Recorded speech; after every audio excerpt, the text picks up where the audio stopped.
ingeskakel op Bikerhart Radio. Ek staan so 'n bietjie in vir DJ Minx vanaand, so jy kuier saam met my Chrissy Klets en ons saam kuier saam met Anthony Boucher. En ons gaan 'n bietjie gesels oor misdaad en tegnologie en hoe dit geeskaleer het oor die laaste 20 jaar. Jy is baie welkom as jy enige vrae het om dit vir ons op die WhatsApp groepie te plaas en dan sal ek dit ook so met Anthony dan opneem. Anthony, hartlik welkom aan jou. Goeienaand Chrissy en dankie vir die tyd. Daar sy.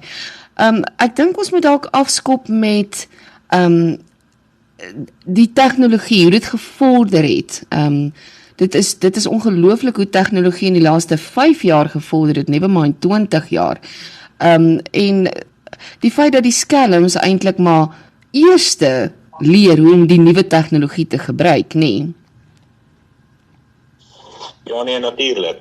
Kyk, ek sê baie dat ons leef in een van die eras wat daar was. En as jy nou vat dat ons het deur die basiese ontwikkeling van die rekenaar en dan nou eventueel die internet, die selfoon, die tablette ensovoorts, het ons basies als geleef en ons het daai hele transformasie era basies ervaar, waar die wêreld gegaan het van briefies in 'n posbus gooi tot posstuur of 'n WhatsApp en ek meen nog baie wat ontwikkeling betref en selfs rakende die internet. En die internet het aan die begin was dit ook maar 'n verskriklike hoe kan ek sê ingewikkelde en baie beperkte ding gewees om te gebruik. Ja. En dit is soos ongelukkig soos wat dinge nou maar gaan, het jy nou maar enige iets wat gebruik word vir die goed of wat bedoel word vir die goed, wat natuurlik dan egte doeleindes ook gebruik sal word. En soos wat die dinge ontwikkel het en soos wat die dinge meer ingewikkeld geraak het misdaad beweeg van die standaard sake wat jy maar destyds gekry het en die gevalle wat destyds ontstaan het weens die beskikbare, kan ek sê die beskikbaarheid van die inligting en die informasiestrukture en die toestelle ensovoorts wat daai tyd gebruik is om misdade te pleeg. En dinge nou maar stelselmatig oorgeskakel na die digitale era toe. En ons sit nou waar ons onsself bevind op 'n punt waar 'n misdadiger is eintlik op die stadium opinie 'n absolute dwaas as hy 'n wapen optel en probeer om 'n plek te roof of homself op enige manier basies gaan blootstel. Hy moontlik of gevang kan word of gearresteer of geskiet of enige wat era hy basies vir daai misdadiger waar hy nodig het om 'n plek te gaan roof ensovoorts. Nou kyk natuurlik ons nog baie daarvan en dit is nou maar ongelukkig omdat daar baie dwaase daar buite is. Ja. Maar die feit van die saak is as jy nou, ek kan jou eintlik 'n vraag vra om die waarheid te sê. Wat of dink jy bende sal jy bymekaar maak om nou 'n plek te gaan roep en om weg te stap met 10 miljoen rand. Verstaan? Ja. Dit gaan 'n vreeslike kry. Ek meen jy met jou transito rowe ensovoorts en dan sal maar bitter min daar eintlik geld gesteel word. Ek meen daar is bedraaggeld en daar is van hulle wat groot is. Maar ek meen jou gemiddelde kubermisdadiger op die stadium het glad nie nog self bloot te stel aan 'n moontlike skietvoorval of 'n moontlike konfrontasie met polisie en. Hy kan al daai goed vryspring en hy waar hulle wegstap met enigiets tussen 10.000 rand en 20 miljoen rand selfs per insident. So hierdie dinge word groot en dit raak erger en meer by die dag. En dit is nou maar die tegnologie wat te danke is daarvoor. Ja. As ek 'n voorbeeld kan neem, ek het my debuutalbum het ek vrygestel in 2009. En ek was hewiglik upset geweest want my titelsong was, as jy dit ingetik het in Google, nou onthou dit was 2009, ingetik het in Google, was daar omtrent 20 sites wat het verniet as 'n free download gee, en hy was nog nie eers gerelease nie. Toe het ek nog vir my platebaas gesê, maar hoorie, dit is mos nou nie fair nie, wat gaan nou hier aan? Toe verduidelik hy vir my, as jy hom nou toemaak, jy kry niemand vasgetrek nie, dan môre maak hy weer oop. So hulle is absoluut, die skelms wat natuurlik tegnologie gebruik, is so beskerm, dat hulle kan net nie op die pen ry nie.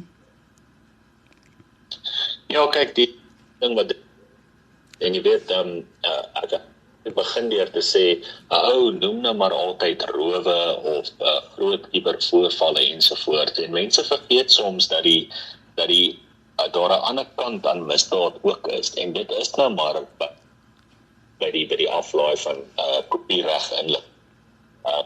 Kom by die destyds gekry, jy nou regtig 'n bietjie gaan terugdink aan die ouens gekry wat met hulle videokamera's van sit het in die cinemas, en dan het hulle nou 'n fliek wys daar, en dan het hulle dit nou op video's gesit, en later het dit DVD's geword. Dan het hulle dit op die straathoeke verkoop, en by die winkelsentrums ensovoorts. En dit is ook maar 'n misdaad. 'n mens dink altyd dat daar 'n situasie moet wees waar iemand geld gee en 'n ander geld steel, vir dit om misdaad te wees, maar jou kopie ensovoorts het ook maar saam met die internet era het dit vreeslik toegeneem, en dit het op 'n punt so erg geword dat jou instansies soos videowinkels onder andere ensovoorts begin baie swaar trek het. Ja. Waar hulle besigheid heeltemal van hulle ontneem is. Ek weet daar het wat baie swaar gekry het onder dit. Wat nooit, ek meen, jy kan vir jouself dink, elke kopie wat beskikbaar gemaak word op die mark basis wat onwettig is 'n kopie wat jy nie verkoop het nie. En jy weet, hoe kan ek sê, die mense het nie regtig aangeneem wat die verliese kan wees aan 'n kunstenaar, of 'n akteur, of 'n vervaardigingsmaatskappy, of 'n platemaatskappy ensovoorts, as so iets sou plaasvind nie. En dit is natuurlik een van die misdade wat, soos ek sê, wat toegeneem het. Ander goed wat jy gekry het, was natuurlik, ek meen, as jy ook 'n bietjie terugdink in tyd, jy het al destyds, toe die pos nog was, het jy al destyds die Ponzi skemas gekry, wat hulle so in die pos aangestel, R50 skerp gedoen. Dan het jy nou 'n R50 in die pos ontvang met 'n briefie by wat nou sê jy moet nou R50 stuur na hierdie en hierdie adres toe, dan word jou R50 word nou R500 en sulke tipe dinge. Ek onthou die mense het daai voor die wêreld vol gestuur, gedink hulle gaan ryk word, en party het dan nou meer ingesit as ander met die hoop dat hulle meer gaan kry. Oordink dan, die misdaad basies, hy het nie verander nie, hy het net vererger, en dit het basies net makliker geword vir die krimineel om daai misdade te pleeg, want wat toe nou van daai R50 koevertjies ensovoorts, en jy dink aan 'n meer onlangse voorbeeld, kan jy nou maar die Louis Liebenberg saak vat. Ja. Jy weet waar mense leed vir iets en gedink het hulle of word terugkry ensovoort. Dit is maar eintlik 'n soortgelyke ding soms volgemaak. Dis hy manier praat en die manier hoe hy mense hoor ensovoorts, maar wat was die kanaal wat hy gebruik het, en wat was nie dat die gereedskap wat hy gebruik het om so suksesvol te wees. Hy sou byvoorbeeld nie so suksesvol gewees het in die 1990s of 80s nie, want dit was moeiliker om mense te bereik. Dit was ook moeiliker om geld te ontvang by mense en om transaksies te doen op die manier wat jy dit vandag doen. Ja. So, dit sou baie moeilik om te doen wat hy vandag reg gekry het om te doen. En daai tyd, soos ek sê, was dit heeltemal 'n ander storie gewees, maar nou met, ek meen as jy nou vat eenheid gehad het om Facebook te gebruik, waar daar miljoene, selfs ek meen is biljoene gebruikers op is, tot sy beskikking. Wat bekons gebruik, dat hy gebruik ensovoorts. Dit het alles, die hele situasie wat jy daai tyd gehad het met die ponzi's wat deur die pos gehardloop het. Al wat ek basies gedoen het, is dit om amper net jy kan amper sê op steroids gesit. Ja. Jy weet, en het ek net vererger bereik net vererger en dit net soveel vinniger gemaak om 'n klomp mense te bereik en om hulle dan nou sodoende met ander woorde te beroep. Ja, kom ons haak so 'n bietjie vas op copyright en copyright infringement en kom ons kyk na hierdie platforms. Daar's so baie platforms wat die hele Disney, die hele Netflix, die hele DStv se catalogs op hulle aanbied en dan betaal jy nou 'n tiende van die pryse wat jy nou byvoorbeeld vir MultiChoice sou betaal het. Betaal jy nou vir hierdie site en dat jy alles tot jou beskikking. Ek weet daai tipe van kriminele veroorsaak dat Netflix op die ouen gaan toemaak, weet DStv gaan toemaak, weet Showmax gaan toemaak. Want hulle hoekom gaan 'n verbruiker wat nie regtig verstaan dat dit wat hy nou vir betaal eintlik onwettig is nie.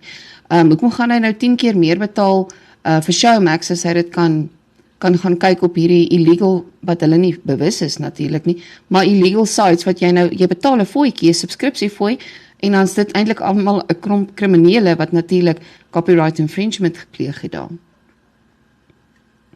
Ja nee, verseker. Kyk, hierdie ding het natuurlik ontstaan eintlik al destyds in die 90s toe Windows toe dit begin met in die rekenaarwêreld het jy dit nou maar 'n crack genoem.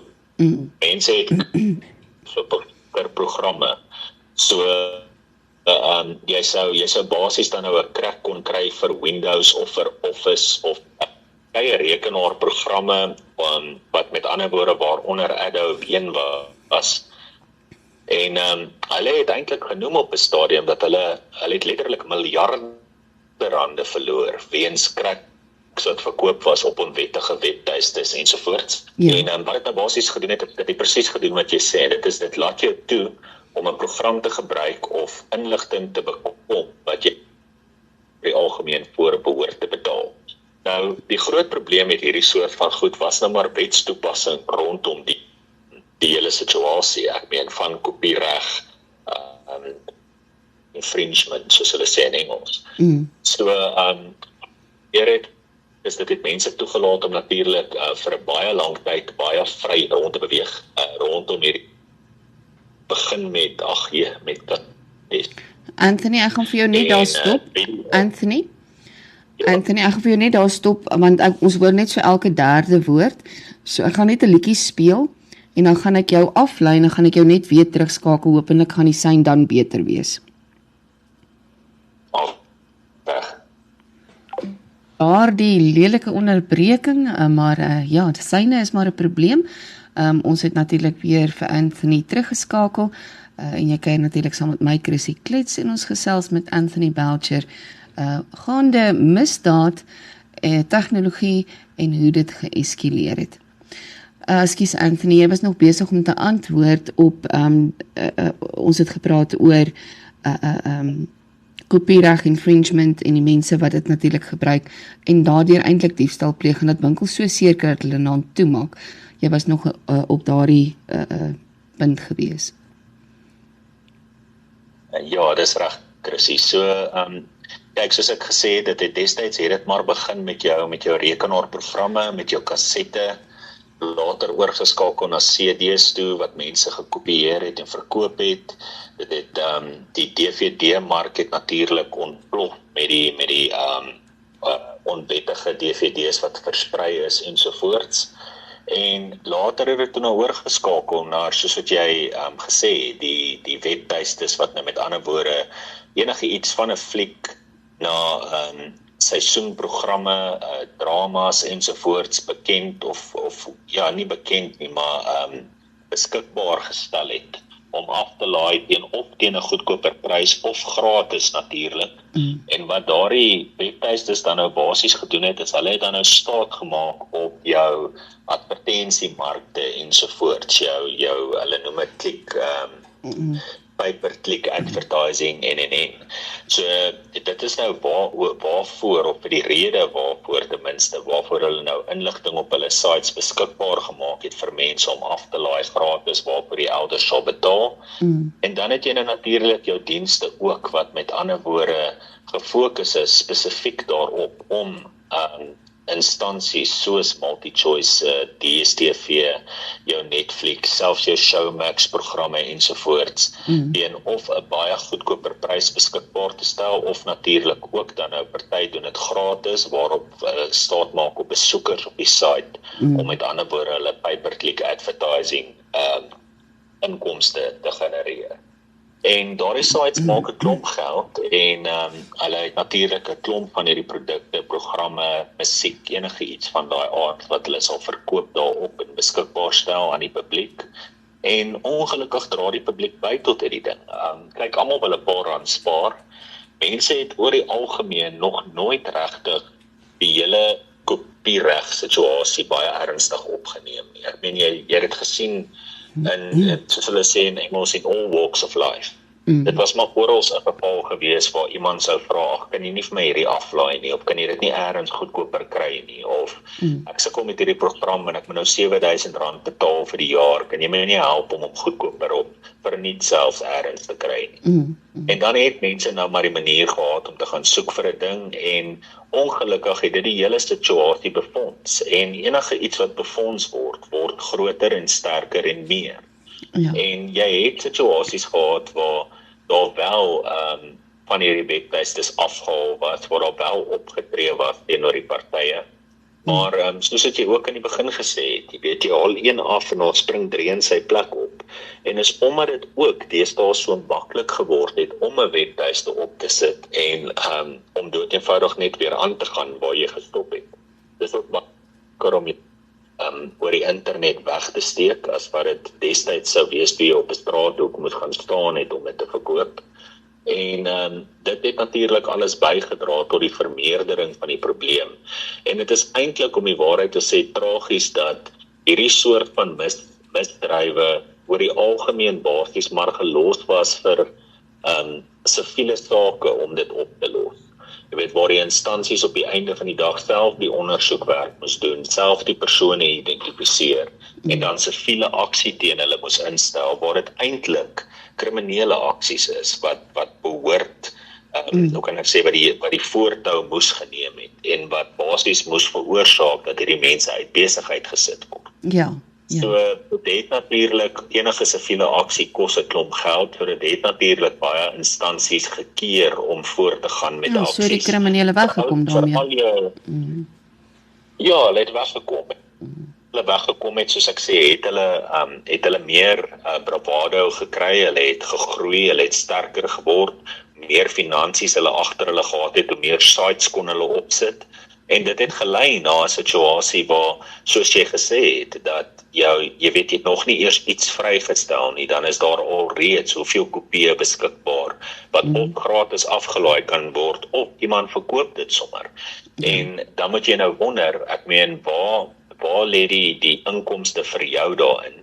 Hoeveel het jy werklik verloor? Want kan 'n mens werklik daai som doen om te gaan sê hoeveel het jy verloor as jy self nie weet hoeveel kopieë het verkoop oor al hierdie verskeidenheid markte waar dit beskikbaar was? Ja. En dit is tragies, want dit het baie mense en baie talentvolle mense en ook baie groot besighede uit besigheid uitgesit, wat andersins in 'n beter, hoe kan ek sê, in 'n ruimte waar daar beter wetstoepassing sou wees, sou hulle in 'n baie beter posisie nagelaat gewees het. Ja, ek dink dis die grootste rede hoekom baie van die platemaatskappye toegemaak het, want ek meen hulle verdien nie meer geld nie, want ek meen die skelms, hoekom gaan jy nou R100 'n CD betaal as jy R5 of dit verniet kan aflaai? Ek meen dit maak mos nou nie logies sin nie.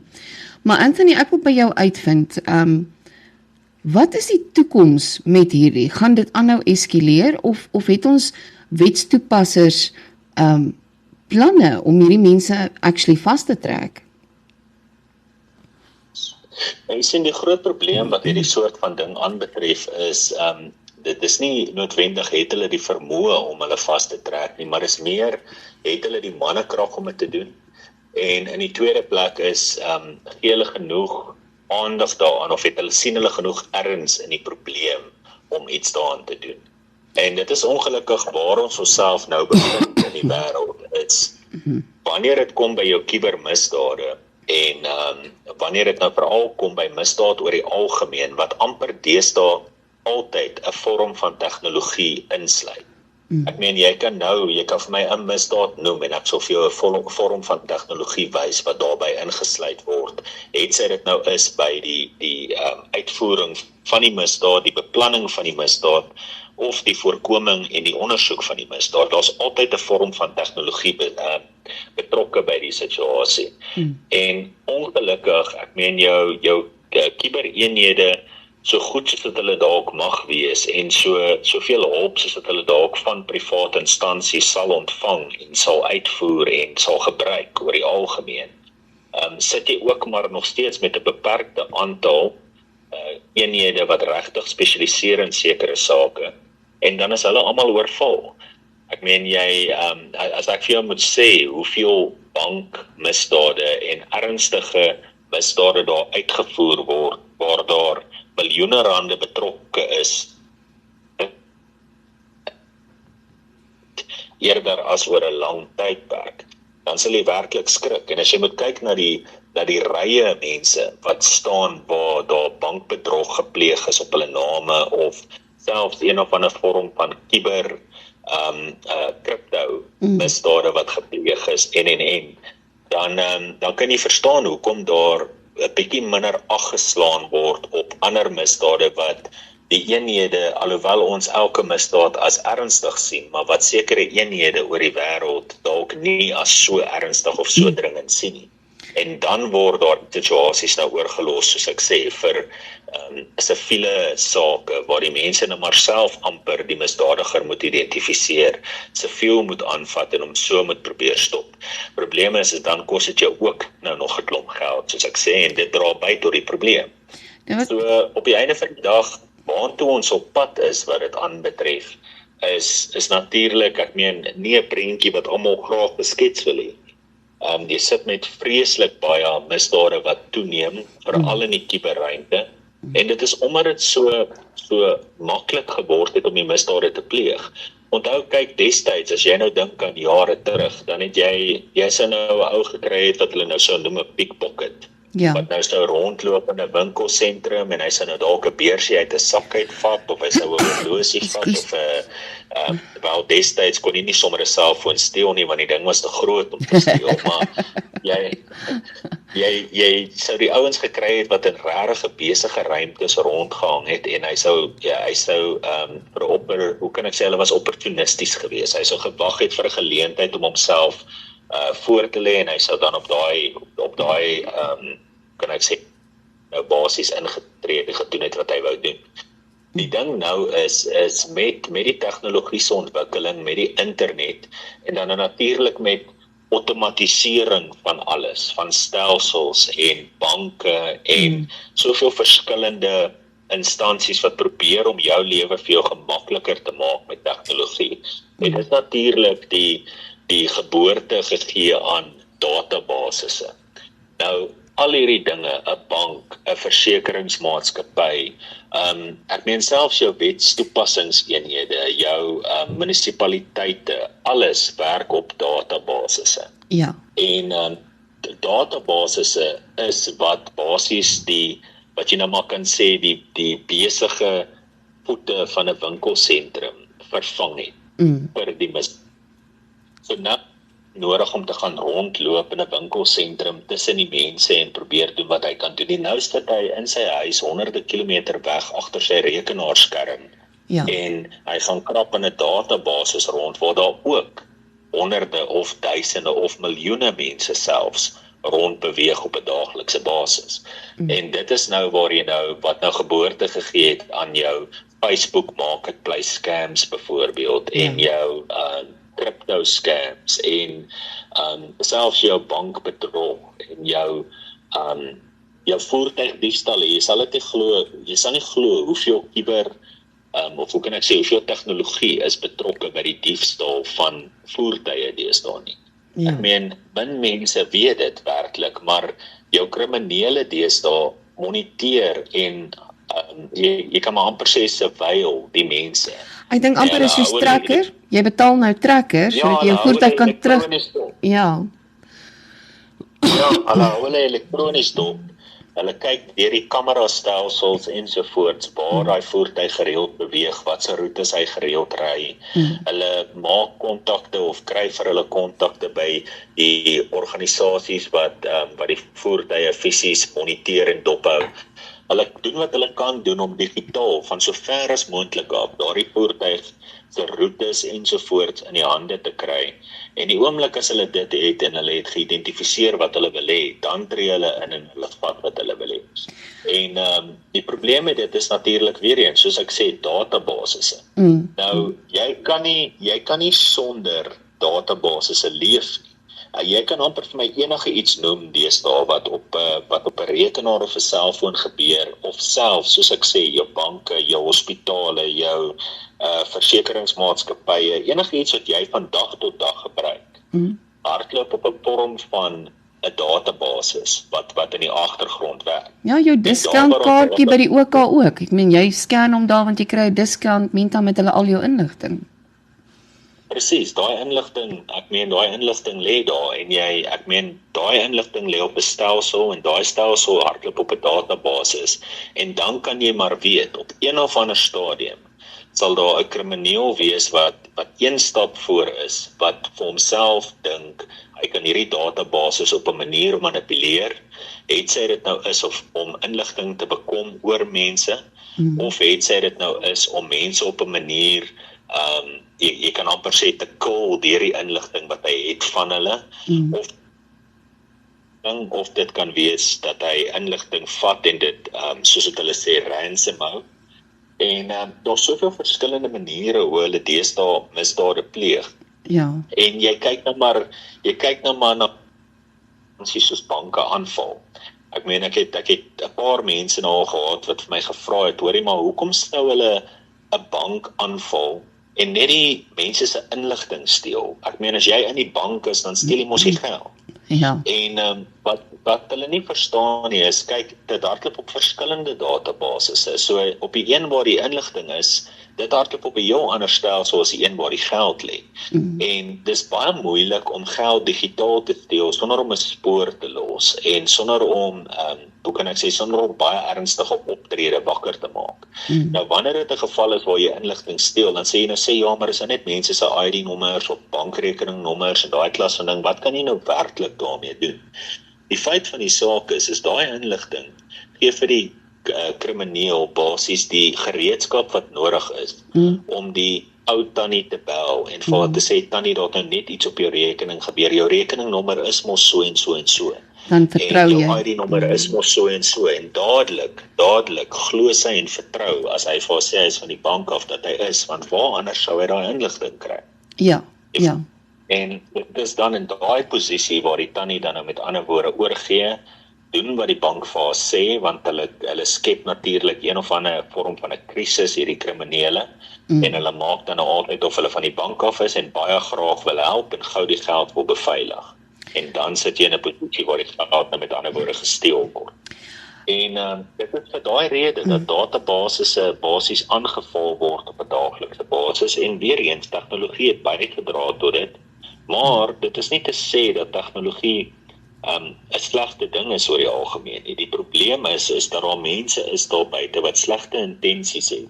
En ongeag nou, of jy vir 'n persoon, as ek 'n voorbeeld kan gebruik, as jy nou 'n persoon het wat 'n moord wil pleeg, of jy nou vir daai persoon 'n klip gee, en of jy nou vir hom 'n 9mm pistool gee, moord pleeg, gaan hy moord pleeg, ongeag, want hy wil. So, die feit van die saak is, die een wapen maak dit dalk net vir hom bietjie makliker om dit te doen, en dit is waar ons nou sit met tegnologie. Dit het makliker geword om 'n ou oom se geld te steel as wat dit was 20, 30 jaar terug, toe jy nie noodwendig geweet het hoeveel geld het hy, of waar lê dit, of hoe gaan jy dit in die hande kry, of hoe gaan jy agter die pinkodes inkom, en. Nou is daar soveel verskillende maniere om hom te mislei, of om die inligting eers te bekom en om dan met dit te mislei ensovoorts. En vir daai rede, soos ek sê, natuurlik word tegnologie dan nou gebruik vir misdade ook. En daar is ander tegnologie nou weer wat gebruik kan word om misdade te voorkom. Daar is baie programme wat help met dit. Daar is baie goed wat ons natuurlik self genereer en self skryf wat help met dit. Maar net so ook, jy weet, kan dit ook maar vir korrupsie gebruik word ensovoorts. So dis uiters belangrik deesdae. Jy kan nie meer daai ding doen waar jy iemand in diens neem of iemand as 'n vennoot inneem of saam iemand werk of vir iemand hoe kan ek sê om 'n assosiaat van iemand te maak. Dat jy nie 'n ordentlike ondersoek van daai persoon gedoen het en weet presies waar hulle vandaan kom en wie hulle werklik is nie. Want dit het tegnologie natuurlik ook aangehelp, nê? En dis makliker deesdae om jouself te vermom as iets anders of om 'n tweede persona te skep en iemand te wees wat jy nie werklik is nie en. Dis En ons sien dit maar met die getuigies en die AI dra natuurlik baie by tot hierdie dinge. Dis nou een ding wat ek wil noem. Ek het so 'n videoetjie raak gesien van dis 'n ma en 'n dogter. En die ma het 'n oproep ontvang van haar dogter af wat sê sy het langs die pad gaan staan, haar motor het gebreek. Sy moet asseblief net weet geld inbetaal want op die einde van die dag was dit nooit die dogter nie. Hulle het op 'n manier AI gebruik en die vrou se stem gekloon en dan basies die ma ingedoen deur geld in 'n rekening in te betaal want die dogter staan nou langs die pad. So dit is baie gevaarlik. Weet ek myself is deesdae bang en kry ek byvoorbeeld 'n aanmaning nou die dag van my webtuiste sê hulle vir my ja nee ek is agter op my rekening, ek skuld vir hulle geld en ek is ook maar so 'n bietjie stupid met die goed en my seun is eintlik slimmer as ek en ek klik toe nou op die link en ek wil die betaling maak. Gelukkig vang my oog toe nou dat die bedrag wat hulle wil aftrek is baie groter as die bedrag wat ek sou skuld, jy weet? En my seun sê vir my nee, stop alles en hy stop toe alles vir my. Toe het ek nou met wat is die AfriHouse? Toe het ek nog met AfriHouse in kontak gekom toe sê hulle mevrou dis 'n scam, asseblief moet op geen links klik nie.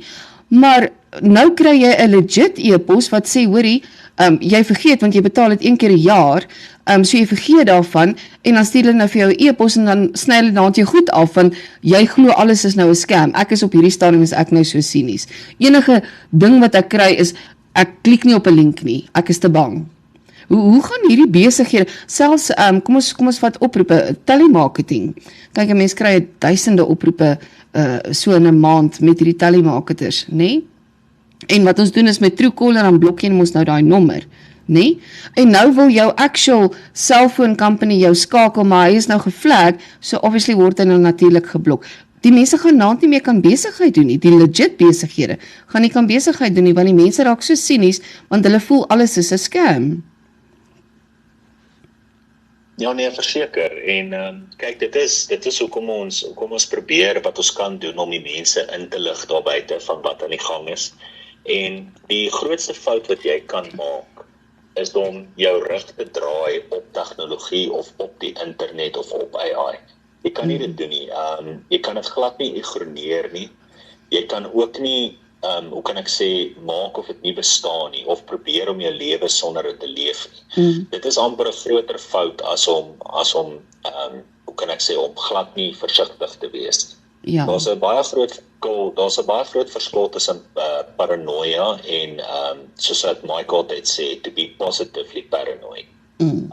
Jy moet weet wat om jou aangaan en jy moet weet wat hierdie goed se vermoë is en al hoe jy dit gaan weet is ongelukkig maar om met dit te werk of om dit nie te vermy nie. Nou die groot probleem wat 'n ou het en jy het dit nou al vir jare, ek meen so ver as wat ek kan terug onthou ek die ou mense wat altyd gesê het, man, ek is BC, before computers, ek wil niks van die goed weet nie, moenie vir my sê nie, sit jy hom aan en werk jy met hom. En die probleem is hulle het al die jare het hulle hierdie goed vermy. Nou, ongelukkig leef ons nou in 'n wêreld waar alles digitaal gedraai het. Ek meen selfs jou banke, ek het nou iets gelees oor een van die banke wat nou heeltemal stop met hulle papierstate. Hulle gaan glad nie meer state print nie. So dit gaan nou net elektronies afgelewer word en dis dit.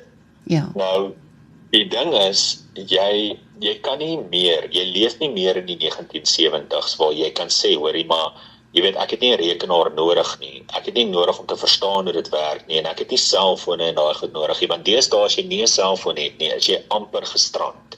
Jy's amper heeltemal in 'n posisie waar jy niks sal kan doen nie, want jy het dit nodig vir een of ander rede. En een van die belangrikste redes sal maar basies wees om jou self-verifications te doen. Want soveel instansies maak nou deesdae op dit staat. So wat hulle doen is, hulle scan jou gesig, hulle vat daardie beeld wat hulle ontvang en hulle vergelyk dit met binnelandse sake se data of die data op hulle interne databasisse. En dan kan hulle bepaal of hulle werklik met die kliënt kommunikeer of nie.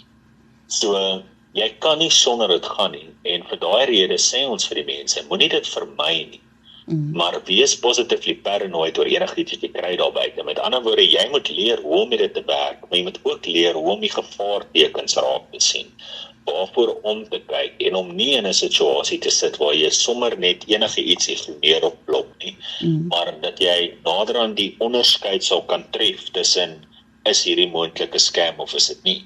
Jy weet, ek wat nou 'n geleerde oog het en wat nou baie ervaring in die bedryf het, as ek so, byvoorbeeld, as my baie minder tyd kry vir dit, maar as ek byvoorbeeld so teen op 'n Facebook, soos wat hulle sê, die wormhole, as ek so afscroll en hom, en ek kyk nou maar net wat gaan op Facebook of TikTok of enige van daai platforms aan, dan ek kan so op enige plek stop, dan kan ek vir jou sê scam, jy weet, ek sien hulle, ek weet ook presies hoe om hulle te sien. En dit is maar ervaring wat dit doen, en die groot ding is maar, soos ek sê, is dat mense hulle self moet hulle self bekend maak met die tegnologie en met die goed wat hulle nodig het om te gebruik, maar hulle moet ook nie so te kere gaan daarop, dat hulle op plekke gaan opeindig waar hulle nie hoort nie, soos die tannies met die dating sites, of daai klas van ding, verstaan, maar dit weer eens, gee net geboorte aan nog scams. So, ons sê maar altyd, doen wat jy kan doen om jou selfoon so goed as moontlik te ken, om die sosiale media profiele waarop jy wel is en waar jy wel 'n belangstelling in het, om daarop te fokus en dit te leer ken, en om dan natuurlik, ek sê altyd vra vir jouself, want dit is gewoonlik waar scams plaasvind, dis wanneer jy genader word op die internet deur 'n party wat jou van geen kant af ken. En ek sê altyd vir die mense, ek gebruik die voorbeeld en sê vir hulle, as iemand nou hier by jou hek stop, want hoeveel keer dit, as ek nou vir die luisteraars moet vra, hoeveel iemand by jou hek opgedaag, dan roep hulle jou daar by die muur of by die hek daarvoor, dan staan jy binne in die huis, jy kyk net so by die deur uit, en dan sê jy amper daai, ag voetsek man, jy weet situasie, ek ken jou nie, ek soek jou nie, daar gaat jy. Maar vragtig, laat daar nou 'n goaltjie met oulike bieste en wat vir hom daar op sy Facebook profiel kom sê, hallo meneer, hoe gaan dit? En dan laat baie hy met die gesels en dan wil hy nou net praat. So, 'n ou moet altyd jouself in daai posisie sit waar jy vir jouself vra, sal ek 'n wildvreemdeling sommer net in my sitkamer innooi en sê, kom sit hier, praat met my, kom ons gesels, of sal jy nie? Want as jy nie sal nie, hoekom sal jy dit doen op sosiale media? Die ander ding is moenie optree op sosiale media, soos dat jy nie sal optree van lyn af nie. Met ander woorde, moenie roekelose dinge gaan sê, of betrokke raak by goed wat net mooi niks met jou te doen het nie. En dit is ook nie nodig om alles van jou pannekoek resep regdeur tot hoe jy eet en waar jy in die bad lê en alles op jou sosiale media te gaan plaas in die vorm van foto's of video's of daai klas van ding nie. Wanneer jou kinders op sosiale media gaan gooi nie, en pas op vir privaat en persoonlike inligting deel op sosiale media. En mense weet partykeer nie as hulle doen dit nie. Weet jy of jy vir mense uitwys en sê hulle vir my, help my om my passwords te beveilig. Dan sê ek vir hom, meneer, jy het 'n baie groter probleem as om jou password te beveilig. Jy het jou voertuig se registrasienommer en 'n foto op jou Facebook. Dis baie gevaarliker as jou password. Met daai registrasienommer kan ek amper alles oor jou uitvind. So, mense moet net leer ken, wat is die gevaartekens, waarvoor moet jy pas op? En moenie laat die alledaagse gebruik van sosiale media vir jou so, hoe kan ek sê, so tweede natuur word, dat jy amper 'n tweede lewe begin leef, online. En sodoende, met ander woorde, jy weet, soos wat Michael altyd sê, die gesiggies, die verskillende gesiggies aansit waar jy kom, en dat jy selfs naderhand 'n vals persona word. Want dit gebeur, en dit oorval mense, en in die tyd wat hulle besef dit het met hulle gebeur, dan is hulle amper al klaar in 'n posisie waar hulle of 'n misdaad gepleeg het of die slagoffer is van een. Ja. Maar goed Anthony, kom ons praat bietjie oor grense. Jurisdiksie. Kyk, die ou wat die ou hier in Suid-Afrika, vir my, kom ons sê vir my hier in die platteland, ek sit nou hier glad nie naby 'n stad nie, en nou kom ons vat sosiale media as 'n voorbeeld, nou kry ek 'n vreeslike seksie ou wat my nou hier nader en sê, oorie, ek is so oulik en so cute, en dit gebeur daagliks, my ma's actually daardeur, maar gelukkig is ek bietjie slimmer as dit, maar nou stuur hulle hierdie, hoe vang jy vir hom, want dit is aan die ander kant die grense, hy's 'n Nigerian byvoorbeeld, hy's aan die ander kant van die wêreld, hoe gaan ons wetstoepassers daai man gaan vang? En hoe moeilik maak dit dan nou vir ons mense om daai kriminele vas te trek, wat dan nou byvoorbeeld in Amerika dalk sit, en jou swendel uit jou geld uit, want jy dink nou jy maak 'n belegging. Ja, kyk, die groot probleem wat dit aanbetref is dan maar of jou jurisdiksie.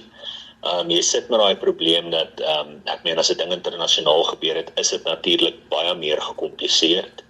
En jy kry wel jou gevalle dat hulle probeer om so lokaal as moontlik te lyk in hulle voorkoms en die manier hoe hulle self voorstel aan jou en met jou kommunikeer. En selfs, ek meen hulle gebruik selfs deesdae geldmyle se rekeninge, wat hulle basies gelde in ontvang en dit word dan oorgesit in kripto en dit word op so 'n manier vir hulle gestuur waar hulle dit enige plek in die wêreld dan nou kan onttrek. So daar's baie verskillende dinge wat hulle kan doen om hulle self weg te steek, maar daar is ook baie verskillende dinge wat ons kan doen om hulle wel te identifiseer en hulle wel te vang. Die groot ding lê basies by die slagoffer. Die heel eerste stap is vir die slagoffer om nie te lank te wag voordat hulle die ding rapporteer nie. Want dit is ook iets wat ons sien, is dat, kyk, ons verstaan dit, jy het begrip vir die feit dat so 'n persoon voel dalk skaam oor die manier hoe hulle gevang is, of wat met hulle gebeur het, en. Hulle wil dit stilhou, en aanvanklik doen hulle dit, en dan sit jy nou met 'n situasie waar hulle die ding rapporteer maande na dit gebeur het, wat natuurlik die spoor baie kouer maak, en dit baie moeiliker maak om die persoon dan nou te gaan opspoor en te identifiseer. En die ander probleem is natuurlik slagoffers wat nie noodwendig weet dat hulle inligting moet hou nie. So inligting word uitgevee soos hulle gaan. En dis eintlik tot 'n mate omdat baie keer as dit gebeur, en ek praat maar met die tannies daar buite, daar is ooms ook, maar daar's in die meerderheid sien ons maar dat die tannies val vir die ding. En dit is nou maar jou romance scam so die algemeen. En dit is dat hulle soos hulle gaan, word hulle so gemanipuleer dat hulle self nader aan skelm begin dink. Nou, nie skelm in die sin van hulle wil geld steel nie, maar skelm in die sin van hulle steek dit weg vir die familie, gewoonlik vir die kinders, of vir die man, of hulle wil nie hê iemand moet uitvind daarvan nie, want hulle, soos ek sê, hulle word gemanipuleer, en hulle word natuurlik, jy kan maar amper sê, afgesonder van die familie en van die kinders en so af. So wat hulle steek dit weg, hulle wil nie hê dit moet uitkom nie, hulle wil nie hê iemand moet uitvind nie, en om dit weg te steek, wat doen hulle? Soos ek hulle gaan, vee hulle die gesprekke uit, hulle vee die bewyse uit, en. Nou kom dit op 'n punt waar die ding gerapporteer moet word, en dan sit jy nou met 'n posisie, of in 'n posisie waar jy nou vir die persoon vra, vir die slagoffer, hoor jy mag gee vir my die betalingsbewyse, of gee vir my die, of gee vir my daai, en dan sê hulle vir jou, maar ek het niks nie. Ek het dit uitgevee, of hulle, jy weet, partykeer maak nou maar 'n verskoning op en sê die selfoon het gebreek, of in die water geval, of iets van daai aard. En dit is nou maar wat die misdadiger op staat maak om te gebeur. Maar dit help hom natuurlik om afstand en ook tyd tussen die misdaad en homself te plaas. So die groot ding is as jy enigiets elektronies doen, om seker te maak dat jy dit ordentlik dokumenteer. Met ander woorde, hou die goed. En onthou, boodskappe deesdae vir privaat, dis weer eens wat eintlik bedoel was om die mense te beskerm. Kan staan al twee kante van 'n gesprek uitgevee word, en daai klas van ding. So mense, as jy met iemand kommunikeer, of dit nou is, omdat jy nou met die persoon praat, want jy dink jy mag dalk 'n vriendskap begin, of jy nou dalk met die persoon praat, omdat jy iets heen en weer wil, of koop of verkoop, of wat ook al die geval is, neem jou skermskote hou belangrike besonderhede wat met jou gedeel word ensovoorts. Maak seker jy dokumenteer die hele transaksie en die hele gesprek ordentlik, sodat sou iets skeefloop, dat jy dit wel kan rapporteer en dat jy nie in 'n posisie sit waar jy moet sê, my genade, maar nou het alles net verdwyn. Ja. Ek weet nie, hy het dit seker maar uitgevee aan sy kant, of daai klas van ding. So, soos ek sê, die tegnologie is daar om ou te help en dit is baie slim en dit word al hoe slimmer, veral met AI wat nou so skerp word en wat regtig van groot hulp kan wees tot baie mense. Maar jy moet ook in ag neem dat die misdadigers dit gebruik en dat hulle self so slim as moontlik daarmee maak en dat hulle, soos hulle in Engels sê, al die loopholes sal kry en dat daar ergens 'n kink in die kabel is, sal hy hom identifiseer en hy sal dit uitbyt. So, wat 'n ou moet doen is, jy moet jouself so slim as moontlik maak met die goed wat jy wel gebruik op die internet en seker maak dat jy weet hoe lyk die webtuiste waartoe jy altyd gaan en jy weet hoe werk hy en jy weet presies wat die Maar hulle kloon daai webtuiste 100%. Ja, maar jy moet weet waarvoor om te kyk. Soos jy moet weet om op die adresbaar te gaan kyk en as jy 'n e-pos ontvang, moet jy weet hoe om daai e-pos adres te sien agter die naam. Ja. Toe om hierdie soort van goed te doen, want as jy dit nie weet nie, dan doodstel waar jy op een of ander stadium gaan iemand advantage vat van die feit dat jy nie weet. En jy moet ook dadelik, as daar iets verander het aan jou selfoon of op jou rekenaar of iets is nie lekker nie, moet jy dadelik in 'n posisie wees waar jy weet, luister, iets is hier snaaks en waarmee ek ook al besig is, moet ek stop. En dit is die groot ding. En ek sê nou vir jou, as daar meer mense daar buite net kan leer of dat hulle die oomblik wat hulle onseker voel, om my instink te vertrou en te sê, ek stop nou alles met ek dit ondersoek het. So ek sê nou vir jou, dan sal ten minste 60% van alle kibermisdade wat tans plaasvind, sal nie kan gebeur. Ja, Anthony, ek dink so 'n gedagtetjie wat ons daar kan ingooi, ek sien ons tyd hardloop uit, is toe die internet sy opgedaag het in ons lewens, het dit die wêreld kleiner gemaak, nê? Met ander woorde, Amerika is nie nou meer so ver nie, want ek kan maatjies maak met iemand in Amerika. Maar ek dink in 'n mate moet ons begin terugkeer na wat familier voel, nê? Ons hoef nie noodwendig onsself toe te sluit nie, maar ons moet, soos jy sê, meer met familiêre instansies en besighede en mense werk, as wat ons net sommer vriende aanvaar, ek is nou van Parys af, of whatever, wat nie altyd die geval is nie, né? Ja nee, verseker, ek sê vir mense altyd, as hulle vra vir raad op sosiale media, dan sê ek vir hulle, hou jou vriendekring by jou vriendekring. Met ander woorde, dit moet eintlik, en mense sal nou sê, jy weet, ja, maar nou sonder jy jouself af, en jy kan dalk uitmis op 'n goeie vriendskap, of 'n goeie besigheidstransaksie, of wat ook al die geval is, maar hou jou vriendekring by jou vriendekring. Met ander woorde, as jy iemand ken, laat hulle toe op jou sosiale media. As jy hulle nie ken nie, moenie hulle inlaat nie.